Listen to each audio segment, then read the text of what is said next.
사랑하는 제자교회 성도 여러분, 반갑습니다. 고난주간 잘 보내고 계십니까?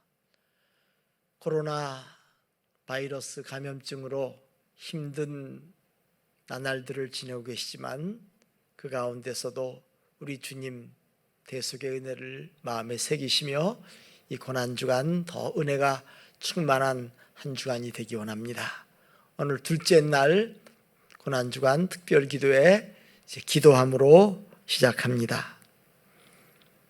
하나님 아버지, 우리를 극진히 사랑하셔서 독생자 예수 그리스도를 보내주시고 예수 그리스도께서 우리의 죄와 허물을 인하여 고초당하시고 아픔당하신 이 고난주간을 맞아 우리가 특별기도회로 모입니다. 안타까운 사정으로 주의 전에 모이지는 못하지만 오늘도 온라인으로 각자의 처소에서 주 앞에 겸손히 무릎 꿇고 예배할 때 주께서 영광 받으시고 은혜 주옵소서. 주 예수 그리스도 이름으로 기원하옵나이다. 아멘. 이제 우리 함께 찬양 드리겠습니다. 오늘 찬송가 154장 함께 찬송하겠습니다.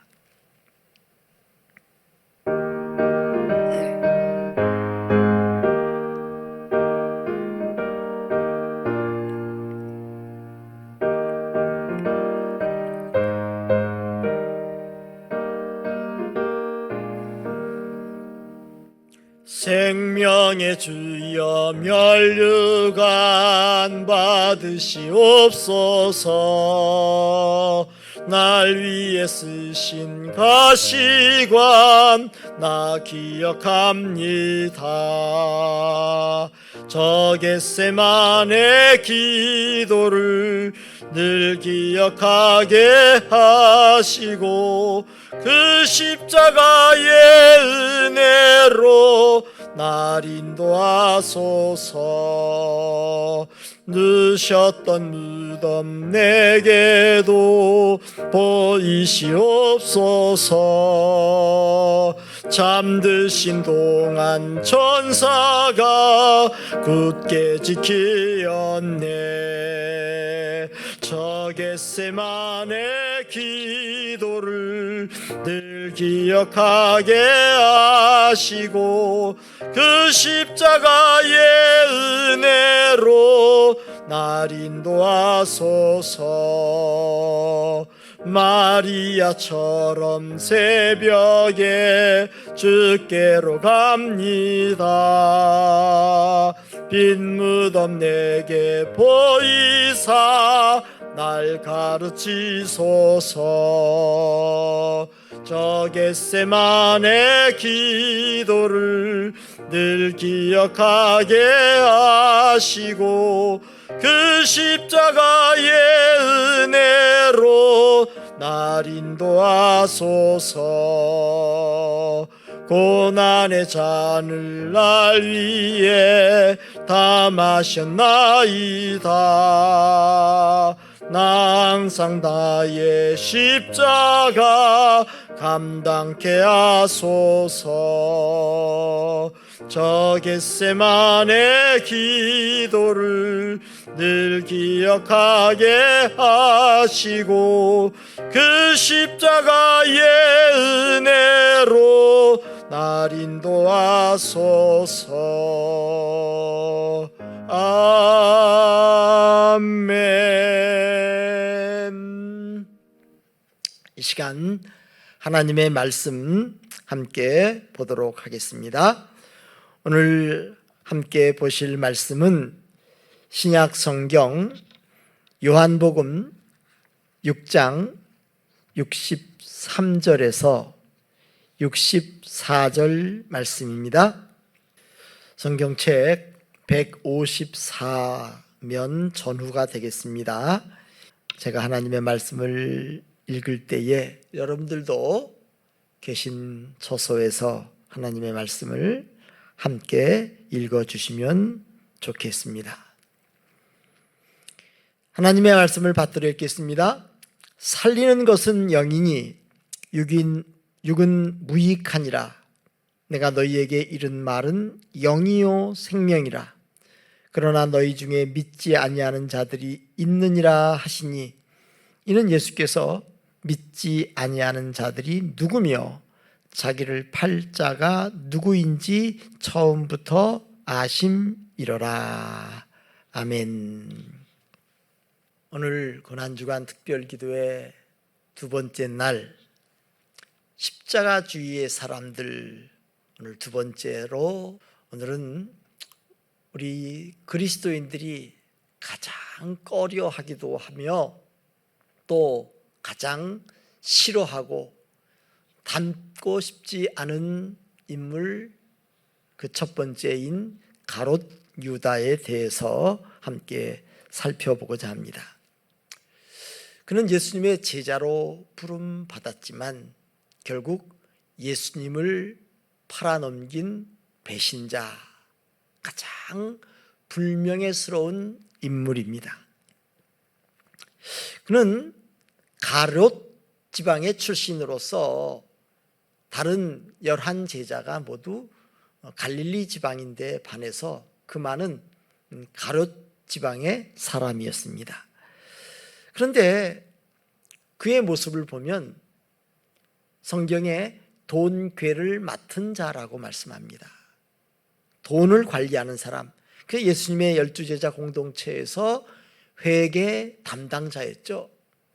회계 담당자라는 것은 겉으로 볼 때 뭔가 믿을만하고 또 정직해 보이고 또 재정을 관리할 만큼의 어떤 유능함, 능력이 있었던 것으로 보입니다. 그래서 겉으로 볼 때는 참 신뢰감을 주고 안정적인 사람이었습니다. 그런데 성경 속에서 그의 됨됨이를 쭉 살펴보면 겉모습은 그럴지라도 속은 그렇지 않았던 것을 보게 됩니다. 최후의 만찬 자리에서 예수님이 제자들을 둘러보시면서 이런 말씀하시죠. 너희 중 하나가 나를 팔리라. 그때 제자들은 모두가 의아하여서 모두가 놀라운 표정으로 저 말입니까? 저 말입니까? 누구입니까? 하고 묻죠. 그때 12 제자 가운데 아무도 가롯 유다가 예수를 팔 사람이라는 것은 상상을 하지 못했습니다. 전혀 의심하지 않았습니다. 겉으로 볼 때 모두가 그는 그럴 사람이 아니라고 생각할 정도로 그는 모든 사람들 앞에 인정받았어요. 그러나 속모습은 그렇지 않았습니다. 그러니까 이런 모습에서 그는 겉과 속이 다른 위선자인 것을 보게 됩니다. 자, 예수님에게 처음에는 인정받은 것 같았고 돈꾀를 맡을 정도로 신임받은 사람인데 어찌하여 그가 예수님을 배신하는 자가 되었을까요? 결정적인 이유 첫 번째는 물질에 대한 욕심입니다. 돈에 대한 집착입니다. 그가 얼마나 돈을 사랑하는 사람이었는지를 알 수 있는 것이 베다니 마리아가 예수님의 발에 향유를 붓고 자기 머리털로 예수님을 닦아드릴 때에 그때 가룟 유다가 한 말 속에서 그가 얼마나 돈에 대한 집착이 강한지를 알 수 있어요. 그 마리아를 보면서 이 향유를 어찌하여 300데나리안에 팔아서 가난한 사람들을 구제하지 않았느냐. 겉으로 볼 때는 가난한 사람을 위하고 아주 의를 사모하는 사람처럼 보여져요. 그런데 거기 성경은 말하기를 이렇게 말함은 가난한 자를 생각함이 아니요 그는 도둑이라. 돈괴를 맡고 거기 넣는 것을 훔쳐감이니라. 겉다르고 속 다른 모습, 두 얼굴의 모습을 여기서 보여줍니다. 그러니까 자신의 속마음을 감추기 위하여 의로운 체하고 가난한 자를 끔찍히 생각하는 것처럼 위장합니다. 사실 그 속에 있는 본심은 돈에 대한 욕심이었어요. 사실 이 돈이라는 것은 우리 생활에 참 필요한 것입니다. 유용한 것입니다. 그러나 동시에 이 돈은 인간을 추하게 만들고 타락하게도 만듭니다. 사실은 인간을 가장 추하게 만드는 것이 돈이라고 할 수 있어요. 그래서 성경은 말하기를 돈을 사랑함이 일만하게 뿌리라고 말씀합니다. 또 탐심은 우상숭배다라고 말씀합니다. 마태복음 26장 15절에 보면 가룟 유다가 예수님을 팔기 위해서 대제사장들에게 가서 그들과 흥정하는 모습을 보게 됩니다. 내가 예수를 너희에게 넘겨주리니 얼마나 주려느냐 하니 은 30을 달아주거늘 그가 그때부터 예수를 넘겨줄 기회를 찾더라. 은 30을 달아주니까 그때부터 예수를 어떻게 하면 넘겨줄까 그 기회를 찾는 가룟 유다의 모습을 보게 돼요. 나중에 그가 예수님이 정죄됨을 보고 후회하죠. 그래서 은 30을 대제사장들과 장로들에게 던지고 자살합니다. 그래서 어떤 사람은 가룟 유다가 돈 때문에 예수님 배신한 거 아니다 하면서 그럴듯한 상상으로 혹은 그를 대단한 열혈지사로 추켜 세우는 그런 사람들도 있어요. 그러나 여러분, 성경은 말하기를 그가 도둑이라, 돈에 대한 욕심, 그 욕심 때문에 자신의 스승 예수님을 팔아 넘기는 배신자가 된 것입니다. 또 이 가룟 유다가 12명의 제자 가운데 하나, 사도 중에 하나였음에도 불구하고 왜 배신했는가? 두 번째는 사단에게 지배당하고 사단이 그를 주장하게 되는 것입니다. 요한복음 13장 2절에 유명한 말씀이 있죠. 마귀가 벌써 시몬의 아들 가룟 유다의 마음에 예수를 팔 생각을 넣었더니, 여기 마귀가 가룟 유다의 마음에 예수를 팔 생각을 넣었다 그래요. 이 생각이라는 거, 실은 우리가 생활하다 보면 여러 가지 생각들이 우리 안에 스쳐 지나갈 수 있습니다. 그런데 그 생각이 완전히 우리를 지배할 때, 그 생각이 악한 생각, 하나님이 기뻐하지 않는 생각, 특별히 사탄이 불어넣는 생각이 있죠. 여기 가룟 유다의 잘못은 마귀가 그 생각, 그에게 불어넣는 생각, 예수를 팔 생각을 집어넣는데 그것을 그대로 받아들여요. 그리고 거기서 멈춘 게 아니에요. 거기 13장 27절로 가면요, 예수님이 떡 한 조각을 그에게 주시자 사탄이 그 속에 들어간지라, 이렇게 말씀하고 있습니다. 그러니까 마귀가 가룟 유다의 마음 가운데 예수를 팔 생각을 조금 집어넣거든요. 그런데 그 생각이 마치 또아리를 틀고 앉듯이, 뱀이 또아리를 튼다고 하지 않습니까? 그 생각이 가룟 유다의 사고에 자리 잡으니까 이제 그 생각을 기반으로 해서 마귀가 가룟 유다의 마음 가운데 들어갑니다.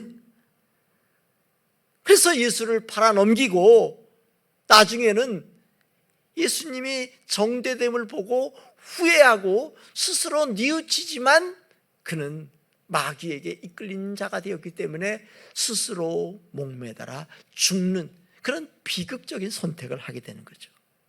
세 번째로 그가 예수를 팔아넘기는 배신자가 된 것은 오늘 이제 본문의 말씀에서 우리가 찾아봐야 되는데, 그는 처음부터 예수를 믿지 않았다는 것입니다. 여기 요한복음 6장 64절에 예수님이 말씀하죠. 63절부터 하시는 말씀이, 살리는 것은 영이니 육은 무익하니라. 내가 너희에게 이런 말은 영이요 생명이라. 예수님이 영의 말씀, 생명의 말씀을 하는데도 불구하고 가룟 유다는 이것을 제대로 받아들이지 않아요. 그래서 예수님이 말씀하는 것이 그러나 너희 중에 믿지 아니하는 자들이 있느니라. 영이요 생명의 말씀을 전하는데도 불구하고 믿지 않아요. 믿지 않으니까 어떻게 됩니까? 나중에 예수를 팔게 되는 거죠. 종종 사람들이 이런 얘기를 해요. 가룟 유다가 예수를 믿다가 타락해서 결국은 예수님을 배신했다. 그런데 여기 요한복음 6장의 말씀에 의하면 처음부터 그는 예수를 믿지 않았어요. 요한복음 13장에 보면 예수님이 제자들의 발을 씻기는 세족식 장면이 나옵니다. 그때 예수님 베드로 앞에 이제 발을 닦아주려고 하시니까 베드로가 어떻게 합니까? 주님, 어떻게 주님이 제 발을 씻기신단 말입니까? 결코 그럴 수 없습니다. 그러자 예수님이 뭐랍니까? 내가 너를 씻겨주지 않으면 너는 나와 상관이 없다. 그러자 베드로가 뭐랍니까? 그렇습니까? 그렇다면 저의 손과 발, 온몸 다 씻어주십시오 하니까 예수님이 이미 목욕한 자는 더 이상 씻을 필요 없고 발만 닦으면 된다. 여기 예수님이 목욕한 자와 발을 닦는 자를 구별해서 얘기해요. 그럼 발 닦는 건 뭡니까? 이것은 우리가 예수 믿어서 죄 용서받고 구원받은 이후에 삶의 과정 속에서 어떤 부분적인 죄를 지었을 때 그 죄를 하나님 앞에 아뢰음으로 용서받고 하나님과의 교제를 지속적으로 이어가는 것, 하나님과 관계를 지속적으로 이어갈 때 발을 닦는 거예요. 그에 반해서 목욕한 건 뭡니까? 목욕했다는 것은요, 내가 완전히 예수 그리스도의 은혜로 그리스도의 보혈로 죄 사함 받고 거듭나고 구원받은 것, 전적으로 새 생명으로 태어나는 것을 말하는 거죠. 그런데 예수님이 이 이야기를 하시면서 거기 13장에 베드로에게 그 말하죠. 내가 너를 씻기지 않으면 너는 나와 상관이 없다. 그래서 이미 목욕한 자는 발밖에 씻을 필요가 없느니라. 온몸이 깨끗하니라. 그런데 제일 끝에 너희가 깨끗하나 다는 아니니라 하시니 이는 자기를 팔 자가 누구인지 아심이라.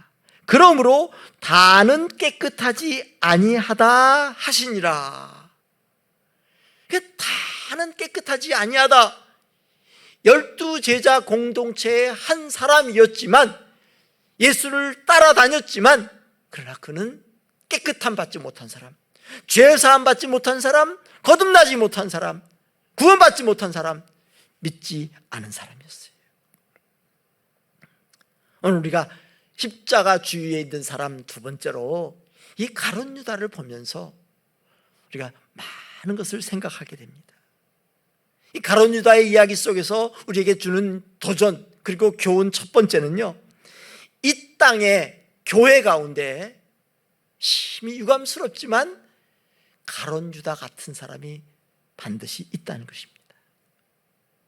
12명의 제자 가운데 한 사람은 믿지 않았어요. 믿지 않았기 때문에 예수를 계속해서 배신하고 팔아 넘겼던 것입니다. 예수님이 들려주신 그 비유 가운데 알곡과 가라지 비유가 있어요. 주인이 밭에 나가서 알곡을 심었는데 하인이 가서 보니까 가라지도 자라나요. 웬 가라지입니까? 그랬더니 하는 말이 원수가 밤에 와서 몰래 심었구나.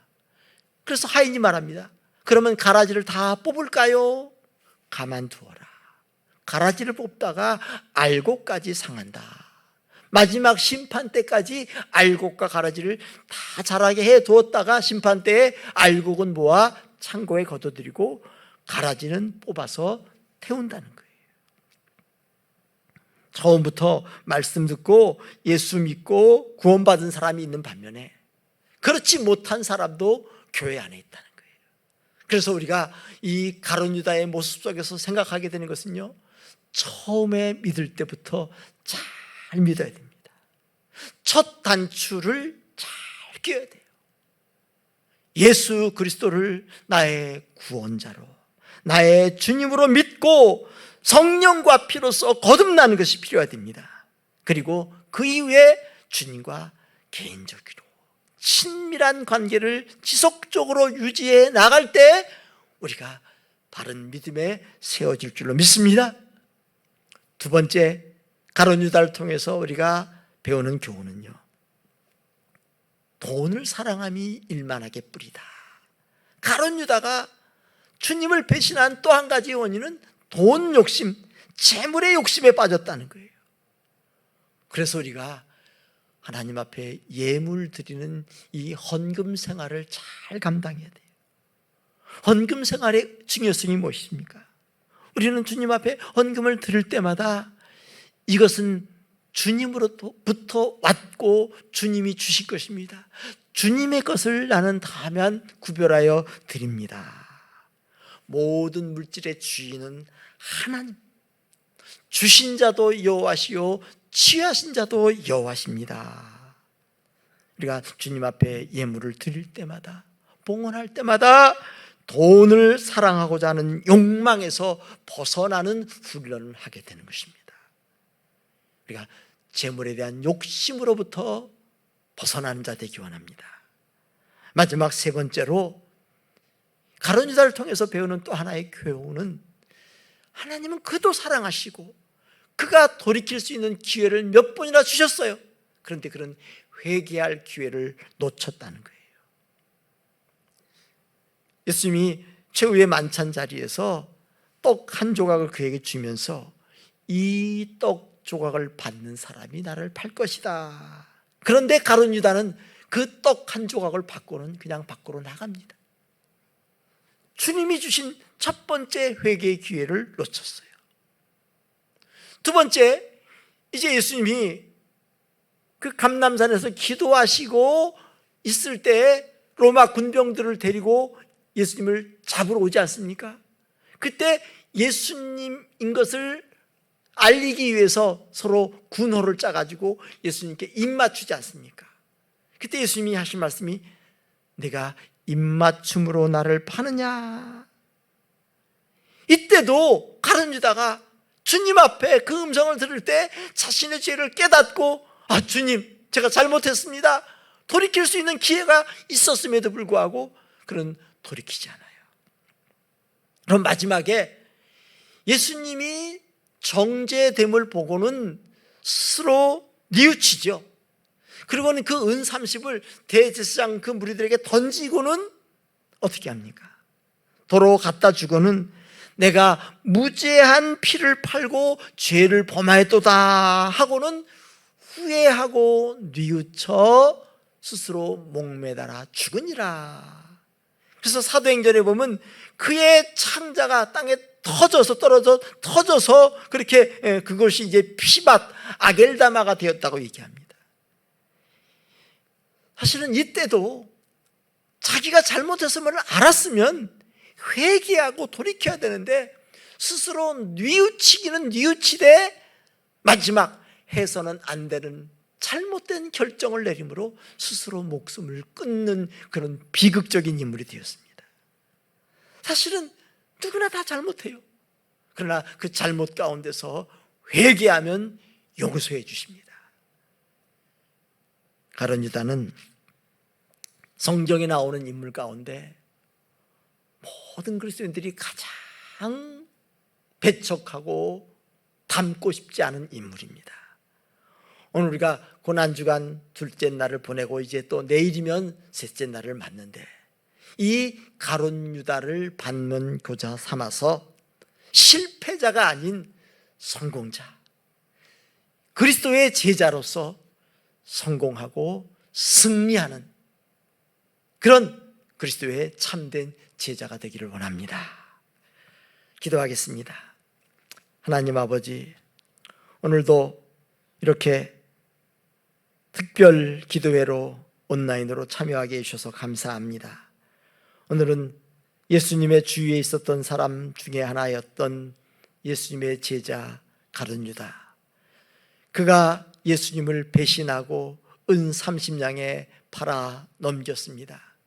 이 비극적인 인물을 통해서 우리가 그런 전철을 밟지 않기 위하여 가룟 유다의 행적들을 돌아보았습니다.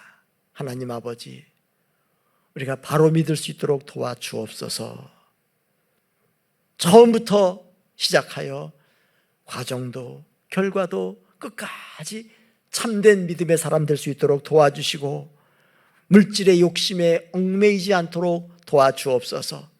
이 물질이 우리의 삶에 필요하지만 거기에 얽매이는 자 되지 않도록 도와주시고, 또 잘못하여 회개의 기회가 올 때마다 돌이키고 회개함으로 하나님 앞에 더 가까이 나아가는 우리 모두가 되게 하여 주옵소서. 주 예수 그리스도 이름으로 기도하옵나이다. 아멘.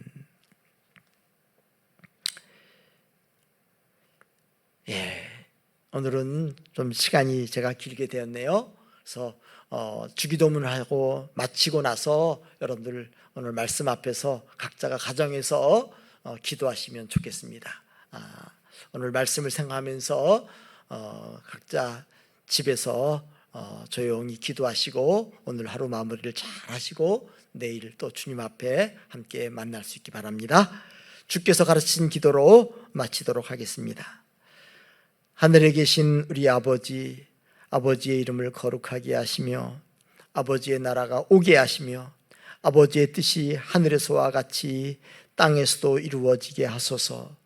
오늘 우리에게 일용할 양식을 주옵시고 우리가 우리에게 잘못한 사람을 용서하여 준 것 같이 우리 죄를 용서하여 주시고 우리를 시험에 빠지지 않게 하시고 악에서 구하소서. 나라와 권능과 영광이 영원히 아버지의 것입니다. 아멘. 감사합니다. 내일도 8시에 수요일이지만 8시에 고난주간 특별 기도회로 만나도록 하겠습니다.